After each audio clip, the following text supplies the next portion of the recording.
Le ministre des Affaires religieuses, du culte et des coutumes devant le Haut Conseil islamique. Avec le Conseil, le ministre Koné aborde des questions relatives à la bonne gestion des mosquées et des prêches. Des pluies par endroits à travers le pays, vous l'aurez certainement constaté ces derniers temps. Est-ce qu'on peut parler du démarrage de l'hivernage à ce stade? Élément de réponse dans ce journal. Dans la foulée de la fête du travail, la rédaction fait un zoom sur un homme qui a su se forger un destin. Il s'agit de Bala Coulibaly qui excelle actuellement dans l'agriculture et l'entrepreneuriat. L'homme est iconoclaste, nous dira Souri Ibrahima Keïta. Nous sommes heureux de vous compter parmi nous. Bonsoir à vous, merci et bienvenue dans ce journal. Les accords militaires entre le Mali et la France ne sont plus d'actualité. À travers un communiqué du gouvernement lu le lundi dernier, ces accords ont été dénoncés par les autorités de la transition. Ibrahima Traoré revient sur le sujet pour nous permettre de mieux cerner le fond de ces dossiers. Le torchon continue de brûler entre Bamako et Paris, en cause l'attitude provocatrice de la France à l'égard du Mali, notamment dans la coopération militaire, une coopération bâtie sur 3 piliers. Il y a un premier accord qui date de 2013, qui a permis l'intervention Serval au Mali et qui s'est transformé plus tard pour couvrir les opérations de Barkhane au Mali. Ça, c'est l'accord de 2013. Ensuite, en 2014, on a signé un traité en matière de défense entre le Mali et la France, mais qui concernait beaucoup plus la coopération militaire, la formation, tout ce qui peut entrer dans le cadre d'une coopération d'État à État. Et ensuite, plus tard, en mars 2020, on a signé un 3e accord avec la France, mais qui couvrait maintenant l'opération Takuba. Donc il s'agit des pays européens que la France a conviés pour pouvoir venir l'aider dans le cadre de la lutte antiterroriste. Cette coopération connaît de plus en plus une détérioration profonde. Qu'est-ce qui se passe concrètement? Tout commence avec les événements de mai 2021 suivis de la décision souveraine des autorités maliennes de diversifier leurs partenaires dans la défense et la sécurité du pays. Une réponse aux aspirations du peuple malien. La France n'accepte pas ce fait et le manifeste en violation flagrante des accords qui lient les 2 pays. En juin 2021, la France a décidé de cesser déjà les opérations conjointes avec l'armée malienne. De façon unilatérale, ce qui n'est pas normal. Quand on a un accord, c'est des choses qui se discutent. Ça, c'était pour nous la première violation. Au mois de février 2022, vous avez tous suivi avec nous, la France a déclaré par voie de presse qu'elle mettait un terme et qu'elle retirait la force Barkhane du Mali. Sans concertation préalable, sans préavis, décision tout à fait unilatérale, sans au moins discuter avec le Mali comment ce retrait va se mettre en place, comment ça va s'organiser au moment où nous sommes tous pleinement engagés dans le cadre de la lutte antiterroriste. Au-delà de tout ça, le gouvernement a identifié près de 50 violations de notre espace aérien.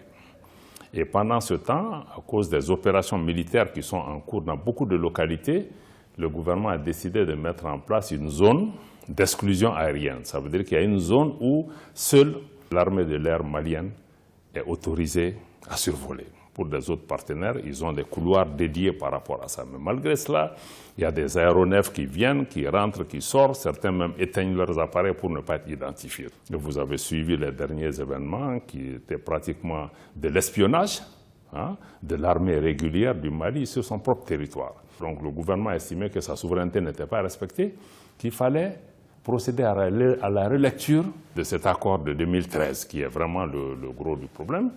Et nous, on a saisi la partie française de nos amendements depuis le mois de décembre de l'année dernière.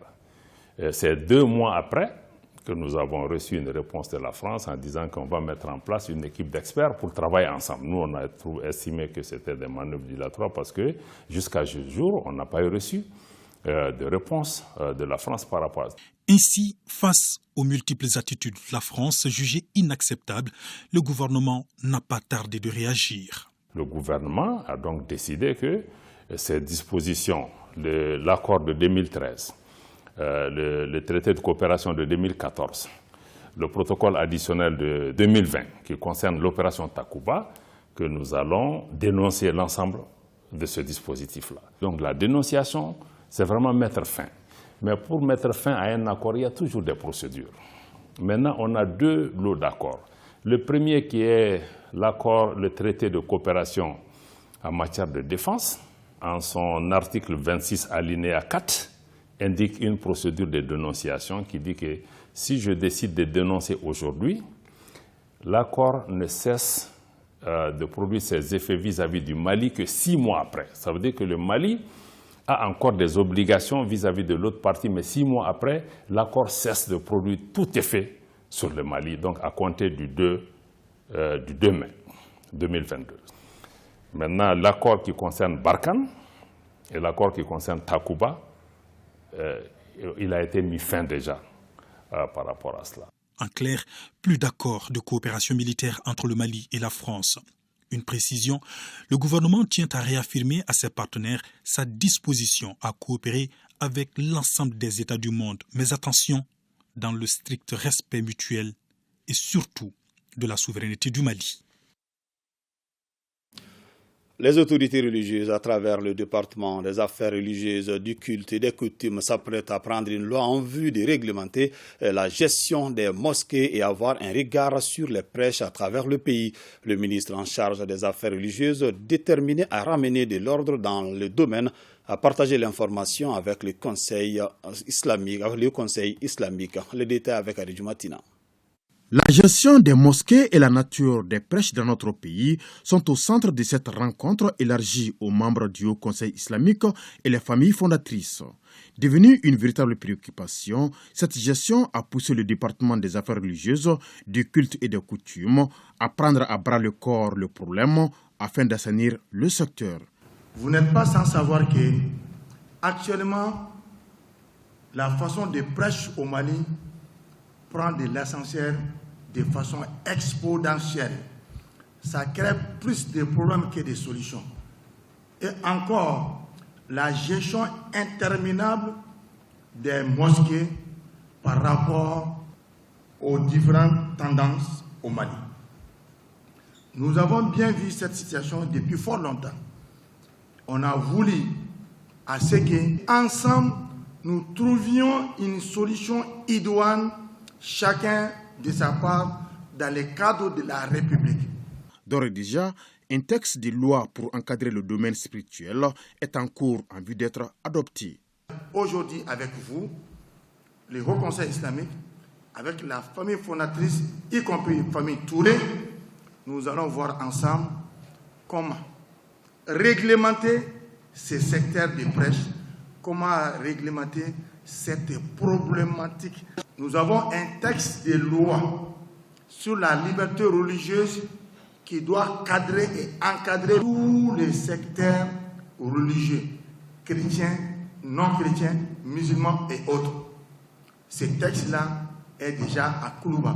La structure fêtière, le Haut Conseil islamique, préoccupé par le phénomène depuis des années, se félicite et entend accompagner avec détermination l'initiative des autorités religieuses. Nous sommes très heureux et comblés de joie par cette initiative prise par le ministère des Affaires religieuses. En tant que le Haut Conseil islamique, la structure chapeau des associations islamiques est la structure qui est la première responsable de toute la gestion religieuse dans notre pays. Le Haut Conseil islamique fera tout pour accompagner le ministère pour qu'on puisse trouver les solutions durables dans tous ces problèmes. C'est une belle initiative parce que le problème est vraiment réel. Ce que nous entendons dans les mosquées, c'est toujours des querelles, c'est toujours des litiges par rapport à la gestion. Cela veut dire qu'un problème est posé. Et ce problème, ça c'est le comportement des uns et des autres en tant que religieux, en tant que musulmans et en tant que chefs également. Il faut que nous placions l'intérêt de la communauté au-dessus de nos petits intérêts sordides par rapport à la confiance qu'on nous témoigne. En attendant l'adoption d'une loi dans les jours à venir, le Haut Conseil islamique propose d'abord au ministre Koné l'organisation d'une journée nationale de réflexion pour formuler des recommandations. Une demande accueillie favorablement par le chef du département des affaires religieuses, du culte et des coutumes. À l'instar de la communauté internationale, le Mali célèbre demain 5 mai, la journée mondiale de l'hygiène des mains. L'édition 2022 a pour thème « Unis pour la sécurité, nettoyez vos mains ». Pour plus de détails, je vous propose d'écouter la ministre de la Santé et du Développement social. Elle est au micro de Aliou Abdoulaye Touré. Le Mali se joint aux autres pays du monde pour marquer la date du 5 mai, journée mondiale de l'hygiène des mains. Cette initiative lancée par l'Organisation mondiale de la santé depuis 2009 dans le cadre d'une campagne mondiale vise à améliorer l'hygiène des mains dans le cadre des soins de santé. Le thème retenu par l'Organisation mondiale de la santé pour cette édition 2022 est « Unis pour la sécurité, nettoyez vos mains ». Les infections associées aux soins sont les complications les plus fréquentes qui affectent les patients hospitalisés et l'hygiène des mains est la plus efficace des mesures préventives contre ces infections avec 4 objectifs essentiels, à savoir la prévention des infections associées aux soins chez les patients, la prévention de la transmission des micro-organismes entre patients, la prévention de la contamination de l'environnement hospitalier par des germes potentiellement pathogènes et enfin, l'hygiène des mains protège aussi les professionnels médico-soignants des maladies infectieuses contractées dans le cadre de l'exercice professionnel, telles que l'infection par le virus du VIH ou le virus de l'hépatite C. La pandémie de la COVID-19 a montré l'importance de la pratique régulière de l'hygiène des mains pour la santé publique, particulièrement dans la prévention de cette infection. À ce titre, je voudrais vous exhorter à installer et maintenir dans vos habitudes ce geste simple qui sauve des vies, à savoir le lavage des mains au savon.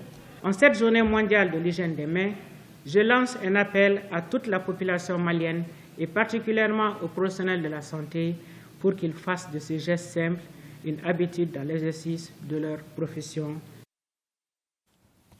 Point Covid du jour, les services de santé ont enregistré 14 nouveaux cas positifs sur 742 tests réalisés, 5 patients guéris et 0 décès. À ce jour, 75 patients sont sous traitement. Habituellement, c'est vers le mois de juin que l'hivernage s'installe dans notre pays. Depuis le mois d'avril, des précipitations sont enregistrées par endroits à travers le pays. Ces précipitations sont-elles destinées à la mangue, comme on a l'habitude de dire, ou c'est le début de l'hivernage? Élément de réponse dans ces dossiers, signé Boubacar Bablin Touré. Hier, on comprenait les premières ou traces de pluie comme des précipitations destinées à la mangue. À la date d'aujourd'hui, beaucoup de localités ont enregistré des pluies.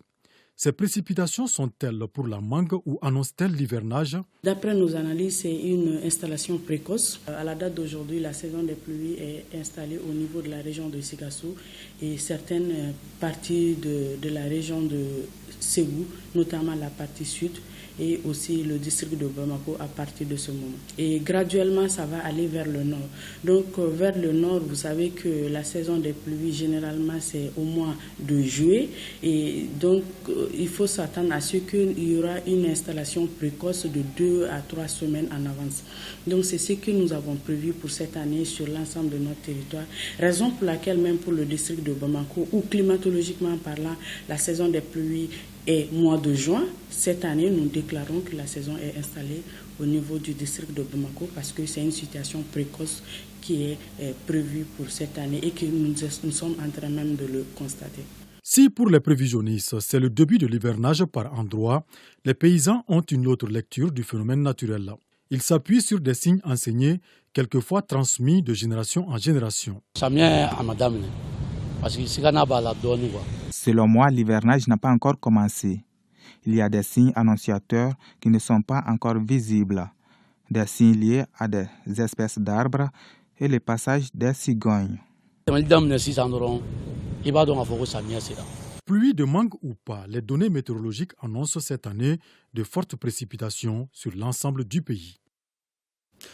L'homme est iconoclaste et son parcours est inédit. Pour aujourd'hui, grand pourvoyeur d'emplois, surtout de jeunes, rien ne prévoyait pourtant une telle ascension de la part de celui qui a longtemps vadrouillé à la recherche d'emplois sûrs pour aider les siens à rester bien sûr au village. Il s'agit de Bala Coulibaly, puisque c'est de lui qu'il s'agit, excelle aujourd'hui dans l'agriculture et l'entrepreneuriat qu'il a cependant appris sur l'État. Clin d'œil sur... Alors, nous allons revenir sur ce élément. Depuis la nuit des temps, l'usage de la charrette d'âne fait partie des activités économiques et sociales de la région de Ségou. La question qu'on se pose est la suivante.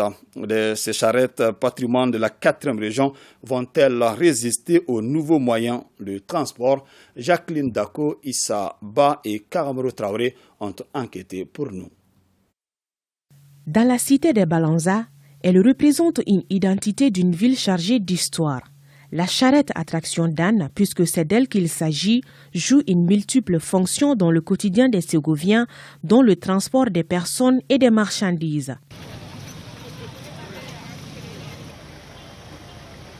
Malgré l'avènement des engins motorisés, les amoureux de la tradition ne sont pas prêts à abandonner ces moyens de transport légendaires. Le tricycle ne m'inspire pas confiance. Je préfère la charrette qui transporte assez de bagages et du coup facilite nos activités et nos déplacements. C'est vrai, il y a eu l'avènement des véhicules, des tricycles, mais je vous avoue qu'à Ségou, on continue à utiliser l'âne et la charrette pour le transport et pour les travaux champêtres et d'autres travaux encore. Le lundi, jour de foire hebdomadaire de Ségou. Jour riche aussi en activités pour Tidiane Dameli. Il vient de décharger sa charrette remplie de sacs de riz et s'apprête à repartir chercher d'autres. Je fais ce métier depuis à bas âge, il y a plus de 20 ans. Je me suis marié et j'ai eu des enfants grâce à ce travail. Je n'ai jamais eu de difficultés parce que j'ai l'amour de ce métier. J'exerce ce métier afin de subvenir aux besoins de ma famille. Pendant l'hivernage, je me consacre aux travaux champêtres. Souvent, certains louent ma charrette qui me rapporte également de l'argent. Sekou Salah Keita, lui aussi, pratique l'activité depuis 4 décennies. Le métier n'a donc aucun secret pour lui. J'ai commencé le métier de charretier depuis les années 1982. Mais aujourd'hui, je ne peux plus à cause de la maladie de l'arthrose. Dans la ville de Ségou, certains semblent opter pour la modernité. Le tricycle attire de plus en plus des clients pour sa rapidité et son confort. Je n'aime pas rester sans rien faire. Avec ce métier, j'arrive à subvenir à mes besoins et ceux de la famille. Le prix du transport varie d'un quartier à un autre. Amadou Dramé a également épousé la modernité. Cet ancien charretier enfile désormais la tenue de conducteur de tricycle. Auparavant, je conduisais la charrette et je ne gagnais que 2000 francs par jour. Mais quand je me suis lancé dans la conduite du tricycle, ma recette s'est bien améliorée. Maintenant, je gagne de 5000 francs à 10 000 francs, voire plus par jour. Dans les soucis d'arriver à temps et en sécurité à destination, beaucoup de clientes empruntent aujourd'hui les tricycles, tournant ainsi la page des heures passées dans les charrettes. J'emprunte le tricycle parce qu'il est plus pratique et mieux adapté pour moi. Pour la sécurité, je me remets à Dieu. Il est rapide et pas très fatigant, contrairement à la charrette. Quand j'emprunte la charrette, j'ai mal partout. Je suis vraiment à l'aise avec le tricycle. Bien que les professionnels semblent tirer leur épingle du jeu dans cette activité, la principale difficulté demeure le non-respect des règlements qui régissent le secteur. Aujourd'hui, nous ne pouvons pas dire le nombre exact des tricycles à Ségou. C'est plus de 1000. Pour adhérer à notre syndicat, la principale condition est l'obtention d'un permis de conduire. les conducteurs de charrettes, nous sommes en train de nous regrouper pour mieux organiser le secteur. Vu notre nombre, nous allons mettre en place le syndicat des conducteurs de charrettes dans les jours à venir pour le bien-être de tous. Sans conteste, le déplacement est rendu facile dans la ville de Ségou grâce aux nouveaux engins. Toutefois, les charrettes ont encore de beaux jours devant elles, d'où la nécessité d'une bonne cohabitation entre ces deux moyens de transport et surtout du respect des normes de conduite. Nous avons adopté des mesures, notamment pour les charrettes. Nous avons pris un arrêté portant la réglementation de la circulation de la charrette. Pour les mototaxis, nous avons eu une convention avec ici les conducteurs de mototaxis depuis le départ, bien avant ma mandature, pour dire que les mototaxis doivent circuler dans un certain sens, ne doivent pas longer l'avenue en 2000 par exemple, et à partir de 22 heures, sauf cas de force majeure, c'est-à-dire les cas de maladie, les cas de décès et les cas d'extrême urgence, que les mototaxis à partir de 22 heures ne circulent plus dans la circulation.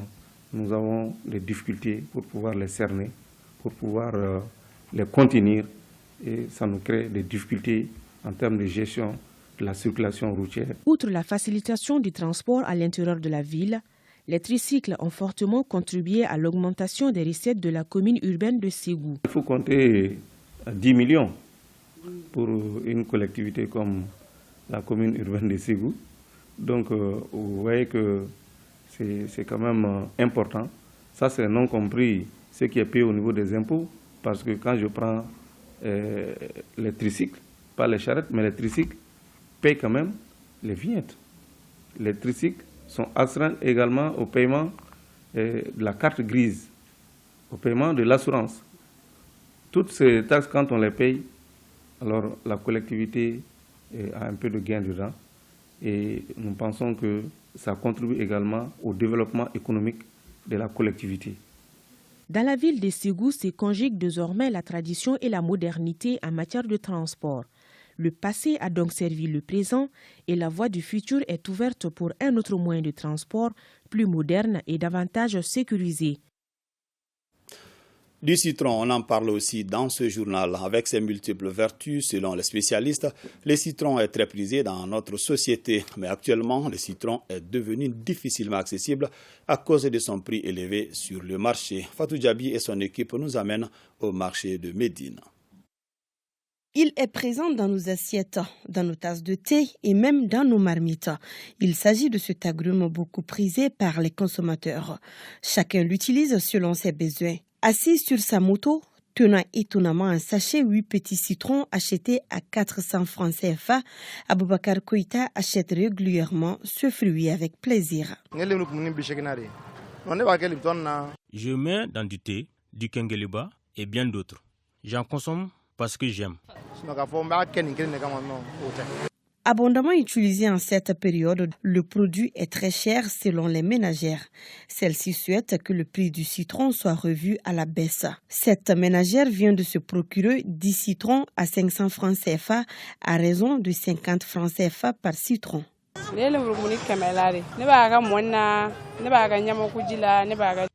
le mets dans la bouillie et du thé. C'est vrai qu'il y a des vertus, mais acheter 500 francs de citron chaque jour, c'est pas évident. Le citron a beaucoup d'utilité, surtout en ce moment. Si le prix diminue, ça nous fera plaisir. Aïcha Bamba, qui est vendeuse de citron, affirme que le prix en détail dépend du prix en gros. Nous vendons en détail et en gros. Le sac de 50 kg coûte 50 000 francs CFA et nous revendons en détail à partir de 4 à 200 francs CFA. Une autre raison de la cherté du citron est qu'il ne provient pas de chez nous actuellement.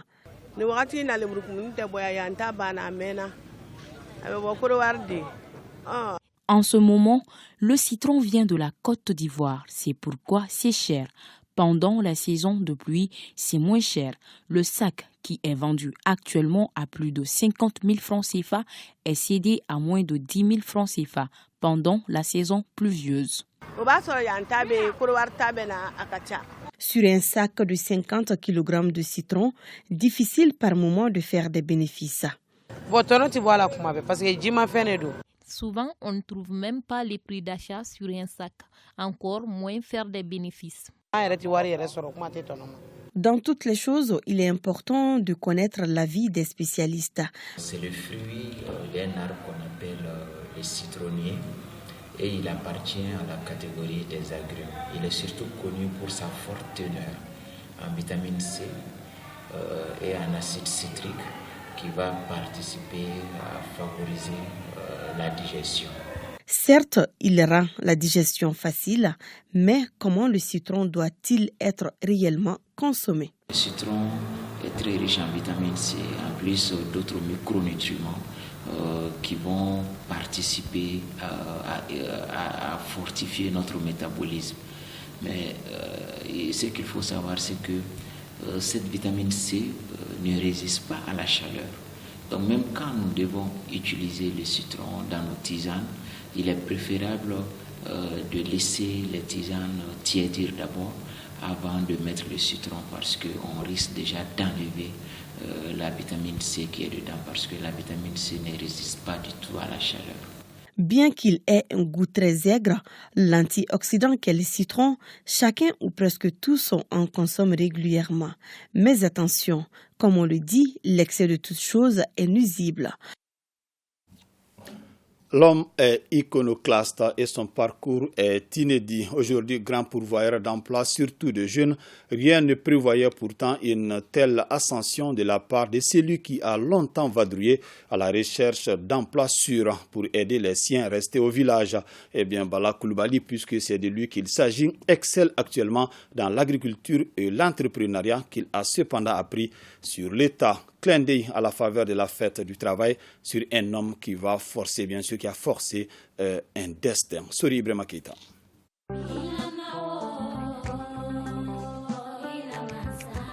S'il est convenu que l'homme est l'artisan de sa vie, a-t-on oublié d'ajouter que, sans le hasard, ce qu'on appelle sabou, il n'y aurait pas eu de destin.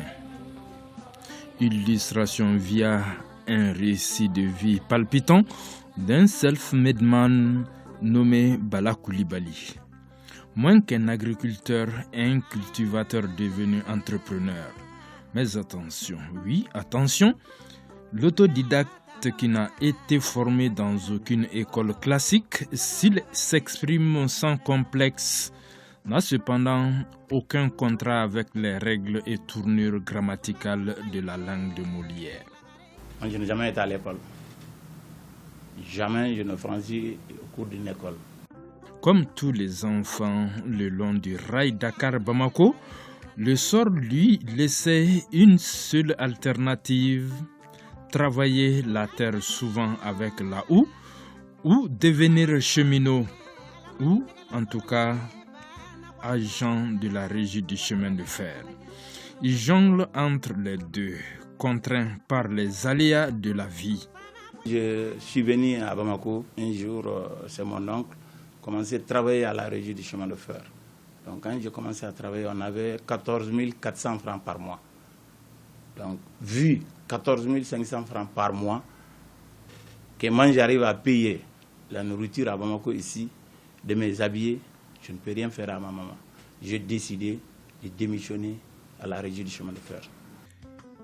Arrive ce 14 octobre 1977 qui bascule sa vie, sa destinée. À l'origine, une histoire d'hélicoptère des blancs randonneurs, comme on en connaît dans la vie villageoise de ces contrées. Et un maniaque canadien, un certain Bob Deralo. Nous sommes à Moria, dans la région de Kaye, à environ 320 km de Bamako. Donc à la fin de ces hivernages, les Canadiens sont venus avec un petit hélicoptère. Le gars est venu, il s'est adressé à moi. Bon, moi je dis, je ne parle pas bien français, il dit c'est pas grave. Il dit on est à la recherche d'un point qui a été marqué dans les deux collines. Et je dis mais moi je le connais. Tous les jours on grimpe cette colline-là. Ils m'ont déposé, ils m'ont donné un petit bout de papier. Il dit dans un mois, il reviendra en voiture si ça me plaît, on va essayer de travailler ensemble. Je suis venu dire à la maman que j'ai dit, bon, le blanc dit qu'ils vont me recruter. Il dit, ah, ben là, tu vois beaucoup mon problème dans les tu vois beaucoup, je dis non, bon, moi je suis sûr qu'ils ne vont rien me faire. Il dit, bon, d'accord, va, yeux fermés. Tu n'auras rien que si ce n'est pas de bonheur. Quand le blanc il m'a demandé, il dit, bon, maintenant, moi je vais te recruter, tu seras le responsable du matériel. Je dis, attention, moi je n'ai jamais été à l'école. Il me dit, il ne faut jamais me dire ça. Celui qui a créé l'école, il n'a jamais été à l'école. Je ne vous le cache pas, c'est la première fois que je vais révéler ça. Il me dit, bon, tu as 1 million de salaire par mois. Et quand tu quittes chez toi, même si tu vas à 10 km, tu as 40 000 francs par jour. Et je me suis posé la question, est-ce que réellement le gars n'est pas fou? Il m'a remis la clé de 27 véhicules. Il dit, bon, tu es seul le responsable de ces véhicules. Tu partages entre le Mali, le Burkina Faso, le Niger et le Bénin. Je vous avoue, ce jour-là, j'ai beaucoup pensé.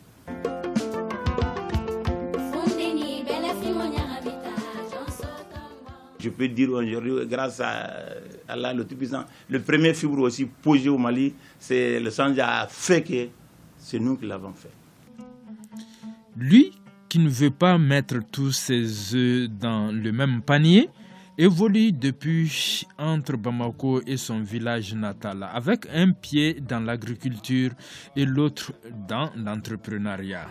Ici, il gère un désormais immense empire spécialisé dans les télécoms et là, de vastes étendues de terre qu'il exploite pour l'agriculture, l'élevage, le jardinage, les plantations dotées des installations de technologies modernes. Je suis un paysan. Je préfère le mot paysan. Tant qu'il n'y a pas de nourriture, tout ce qu'on cherche là, c'est autour du sable. Donc moi, mon ambition, c'est juste pour l'agriculture. Depuis que je suis à Bamako, Dieu merci, je n'ai jamais accepté un grain de maïs ou de mil ou de petits mil au marché. Seul le travail libère l'homme. Très généralement, le samedi et le dimanche, moi, il ne faut même pas me chercher dans la famille. Je suis au champ. J'emploie au moins officiel, non officiel. Quand je dis non officiel, c'est-à-dire les manœuvres qu'on le prend pour le mois, on est à 400 personnes aujourd'hui. Mon projet, c'est le village maintenant. Tout ce qu'on fait ici, là, si on ne fait rien, là où on vient, là, c'est zéro. Balala Kebaro Badumbenja. Ici, dans les fois, il y a kilomètres Nabela. Kata docteur Souma, Forabla école Sola. Balala Bulno Benin Beto. Fangala Pont, Dieu Kata. Mais Balala Keta Sababuti. Ka Akesuloti. Alors, Kora Badumbe l'impôt total d'âme. Kata dépinte si sama Fora Blanginana. L'outrinte de main sa fonte en bleu blanc qu'on canal l'impôt sera. Paiement de TEDREL pour Moria de 2000 à 2022. Pour Badumbe, de 2015 à 2021. La paix, la totalité de la TEDREL dans ces deux villages-là. Voilà est une chance pour la commune de Walia. Très attaché à la fois aux valeurs sociétales et à la modernité, il reste convaincu qu'un homme sans ancrage dans son terroir ressemble à un zèbre sans rayures. Je fais ce que je peux, parce que moi je suis venu de là. Si tu vois qu'on parle de Bala aujourd'hui, là, c'est grâce à eux. Quand le Dieu doit me donner quelque chose, il me donne ce que je peux donner. Le conseil que je peux donner aux jeunesses, qu'on a, c'est-à-dire confiance en nous-mêmes, confiance à notre avenir. L'avenir de ce pays-là, ça ne va pas venir ailleurs, hein. C'est nous qui vont le faire. Et il faut qu'on le fasse. On est même condamné à le faire. Une grande cantatrice du Mali martèle qu'il existe 3 vertus qu'Allah n'accorde jamais à ses ennemis. La patience, la foi et la magnanimité. À l'aune de cette mesure d'artiste, de ce baromètre d'appréciation, cette proximité divine avec Moria Bala Coulibaly n'aurait pas existé que les siens l'auraient volontiers inventé.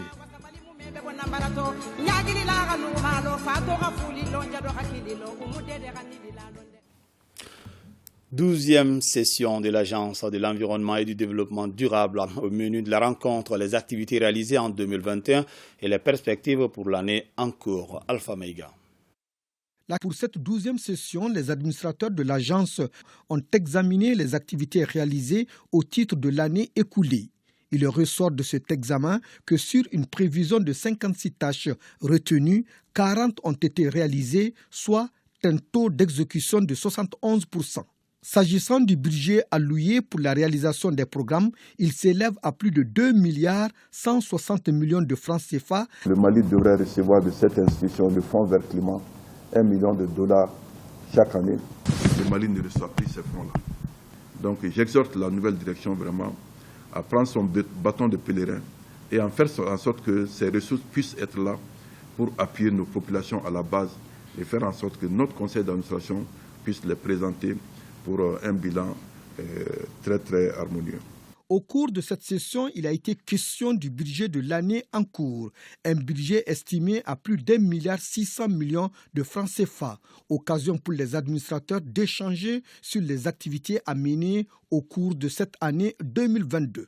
Nous sommes là pour mieux mobiliser et faire face à la lutte contre les changements climatiques et nous allons également nous atteler dans le cadre de la mise en œuvre de notre politique nationale de protection de l'environnement pour essayer de mieux coordonner avec l'ensemble des départements ministériels et renforcer la capacité de tous les acteurs et une vraie communication pour aller vers un changement de comportement aujourd'hui. En tout cas, sauver notre environnement, c'est lutter efficacement contre la pauvreté. Le mouvement Yerewolo Debout sur les remparts salue la décision prise récemment par les autorités de la transition concernant l'accord de défense entre le Mali et la France. L'annonce a été faite lors d'une assemblée générale. Pour plus de détails, nous vous proposons d'écouter Sidiki Kouyaté. Il est le porte-parole du mouvement Yerewolo Debout sur les remparts et il est au micro de Batraoré. Le 2 mai, précisément, nous avons suivi avec beaucoup d'intérêt à travers les médias que les autorités maliennes ont décidé de rompre avec la France sur le plan militaire. Parce qu'il y a un accord que la France et le Mali, et les deux pays avaient signé. Et aujourd'hui, on a mis fin à cet accord-là. Donc c'est une réjouissance pour nous. Et voilà pourquoi nous sommes aujourd'hui ici au niveau de notre QG pour remercier les autorités maliennes d'avoir pris cette décision. Vous savez, le combat que nous menons, c'est un combat pour la libération de notre pays. C'est un combat pour amener la paix de notre pays. C'est un combat pour que le Mali puisse être un havre de paix. C'est un combat pour que le Mali puisse être un pays développé. Et nous avons compris il y a très longtemps que le Mali aujourd'hui est buté à un seul problème. C'est qu'il y a une politique que nous avons appelée la politique africaine de la France. Et le combat contre cette politique-là, c'est un combat de longue haleine. Donc nous demandons au peuple malien d'encore doubler d'ardeur, de serrer les ceintures pour faire face à tout ce que nous pouvons être butés comme péripéties ou comme situations très compliquées. Et donc on demande au peuple malien de rester debout sur le rempart comme Raoul l'a tout le temps demandé et pour que nous puissions finir avec tout ce que nous avons comme aujourd'hui problème dans notre pays. À présent, c'est communiqué. Le président du Conseil national de transition informe les membres du CNT que dans le cadre de la session ordinaire en cours, une séance plénière se tiendra le jeudi 5 mai 2022 et jour suivant. L'ordre du jour porte sur les points suivants. 1. Délibération sur les projets de loi. 2. Communication. Les travaux débuteront à partir de 9h30 dans la salle Djeli Baba Sissoko du Centre international de conférences de Bamako. Dans le cadre des mesures de prévention contre le Covid-19, l'accès de la salle est limité aux seules personnes autorisées et le port du masque est vivement recommandé. Le président du Conseil national de transition s'est compté sur la bonne compréhension de tous. Fin de la 2e édition de la case Entrepreneur Champion Labs. L'événement s'est déroulé hier. C'était au cours d'un gala organisé par Dashi Business Solutions. Cette édition 2022 a été remportée par Cheikh Amala Keita, un jeune entrepreneur qui empoche la somme de 5 millions de francs CFA. Ibrahim Kaoukounate. Promouvoir l'entrepreneuriat jeune au Mali, l'objectif visé par la case de l'entrepreneur.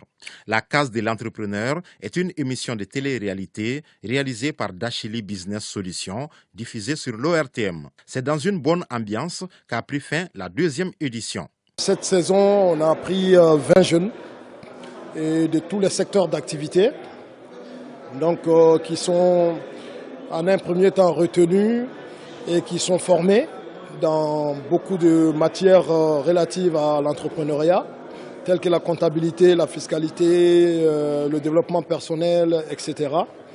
Donc quand on les forme, on les met en situation réelle, on les challenge. Vu les résultats au terme de la présente édition, les partenaires se disent satisfaits. L'idée de faire une télé-réalité autour de ça, je ne peux que l'applaudir parce que c'est par le rêve et vous allez faire de rêver d'autres manières que vous allez inspirer d'autres à suivre dans vos pas. Après une série de présentations d'une vingtaine de projets, 3 jeunes porteurs de projets ont séduit les membres du jury. Quand l'effort est récompensé, on est tout le temps ému et je suis très heureux d'être le premier lauréat de la case de l'Entrepreneur Champions Lab saison 2. Donc j'ai 3 conseils pour les jeunes entrepreneurs. 1, c'est de travailler plus que ses employés. 2, c'est le respect de la parole donnée. Parce que vous allez perdre en argent, mais vous allez gagner en confiance. La 3e chose que je conseille aux jeunes entrepreneurs, c'est de ne pas avoir peur de l'échec. Les lauréats ne sont pas partis les mains vides. Ils ont eu respectivement 5 millions pour le premier prix, 3 millions pour le 2e et 2 millions pour le 3e prix. Signalons que le prix spécial du jury est revenu à Mourzal Koulibaly pour son projet relatif aux soins de beauté. Le musicien Benzabo, alias le guerrier du Boitou, vient de séjourner à Tombouctou. Fasciné par la ville mystérieuse, l'enfant bois a sorti un nouveau clip intitulé Tombouctou Badji, un clip réalisé entre Tombouctou et Bamako et qui met en exergue le Mali pluriel. Le clip Tombouctou Badji vu par Cheikh Oumar Sangari. Une splendide vue aérienne de Tombouctou, la porte du désert. Les natifs de Tomignan en pleine excursion dans la ville mystérieuse, le musicien Benzabo, alias les guerriers du Boitou, fait un retour remarquable dans les bagues après quelques années d'absence. Timbuktu Badji ou Badji de Tombouctou, une réelle histoire d'amour née d'un récent séjour de l'artiste à Tombouctou. Mais je suis sûr qu'avec toi, Badji, Dieu va m'offrir le bonheur et la joie. La rencontre avec la personne de Badji m'a tout de suite inspiré ce morceau. Je l'ai écrit sur place et on a tourné le clip sans avoir fait la musique et c'est revenu à Bamako ici que je suis passé directement au studio pour enregistrer le morceau et procéder au montage du clip final. Oh ma Badji, je suis fou de toi. Seul un coup de foudre peut autant intervertir le processus de réalisation d'un clip. Ici, les mots sont si forts qu'ils sont exprimés en français, bambara, bomu et anglais. No tears, no fear, no war, no more troubles. There is so happiness with the Lady Badji love. Et donc j'ai voulu vraiment m'exprimer dans ces 4 langues, exprimer réellement, profondément ce que je ressentais, parce que ce sont les langues à travers lesquelles je m'exprime et j'ai voulu exprimer en tout cas mes émotions dans ces 4 langues. Et il y a une 5e langue, ne l'oubliez pas, même si c'est en bonus, le sonraï quand même apparaît dans presque tous les couplets. À la fin, je dis toujours Aïgabani. Aïgabani, Badji nebe de fer.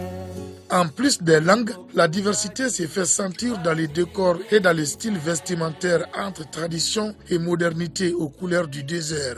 Pour l'artiste, il s'agit de promouvoir une autre image que celle de l'insécurité. Le single, sorti officiellement le 24 avril 2022, est produit par l'artiste même. Entre Tombouctou et Bamako, et le nouvel album est pour très bientôt.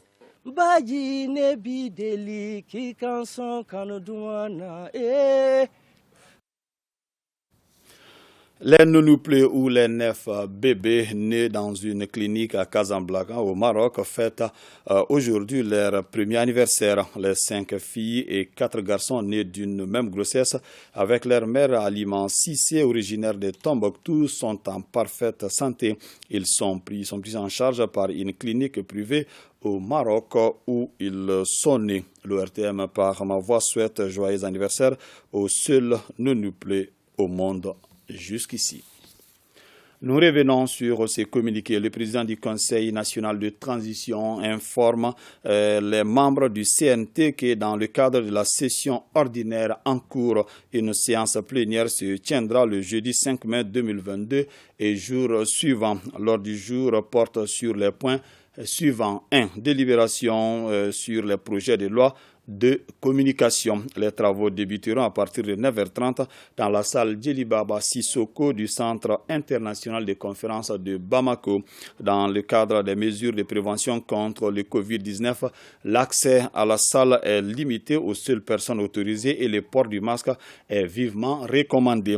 Le président du Conseil national de transition sait compter sur la bonne compréhension de tous. C'est donc la fin de cette édition. Merci de l'avoir suivi. Que le bon Dieu nous aide.